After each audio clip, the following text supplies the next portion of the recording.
pensez pas qu'Emmanuel Macron serait autant à droite. Il a caché son jeu pendant la campagne ? Non, pas du tout. Il a été au contraire très clair. Ils ont l'air plutôt surpris. Et ensuite protéger. Et donc ça veut bien dire ce que ça veut dire, c'est-à-dire que d'abord il faut créer des richesses pour ensuite pouvoir les redistribuer.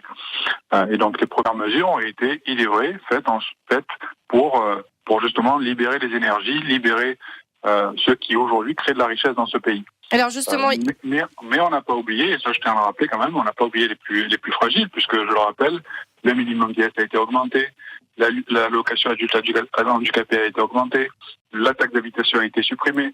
Donc il y a énormément de choses qui ont été faites aussi pour les plus fragiles, et les Français le verront tout au long de l'année. En attendant, il y en a qui sont en colère, les cheminots notamment, ils ont envahi le siège de La République En Marche hier à Paris.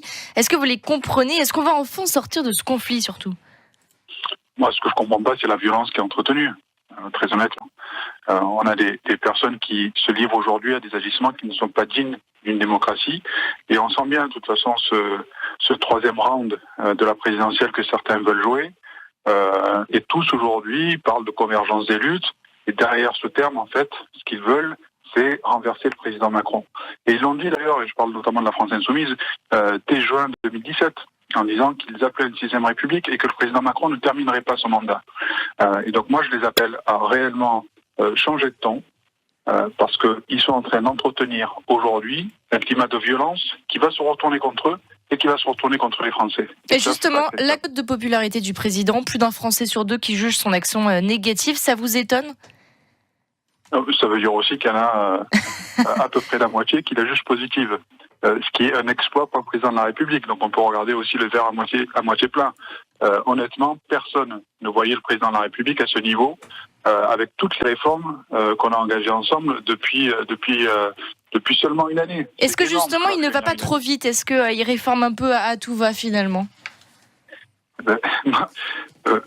Honnêtement, aller dire à quelqu'un qui a aujourd'hui 5 ou 6 ans de chômage que l'on va trop vite dans les réformes, ce n'est pas entendable. Les Français veulent qu'on aille vite, on a été élus pour réformer, donc on réforme. Saïda Hamada, Jean-Luc Mélenchon veut présenter des candidats dans tous les secteurs à Marseille aux prochaines municipales.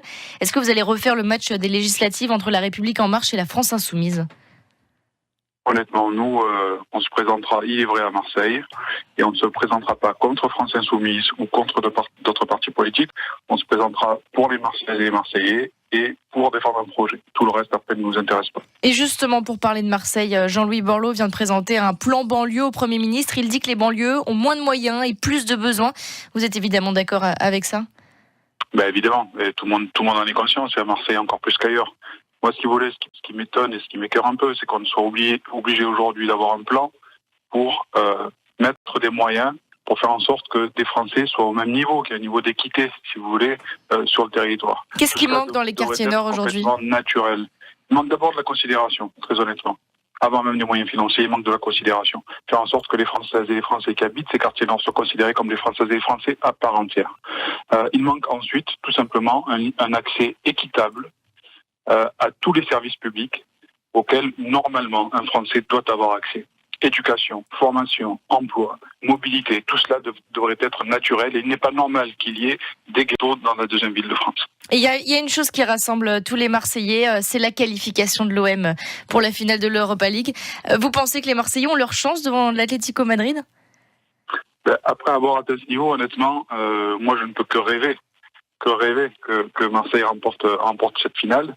On l'attend depuis 93, donc oui, je pense que Marseille a ses chances parce que Marseille est une ville exceptionnelle et qui est capable de faire des choses exceptionnelles. Et donc je pense que devant l'Atlético, on sera à la hauteur et on gagnera le match. Et vous serez où justement, vous, jeudi, pour suivre cette finale ?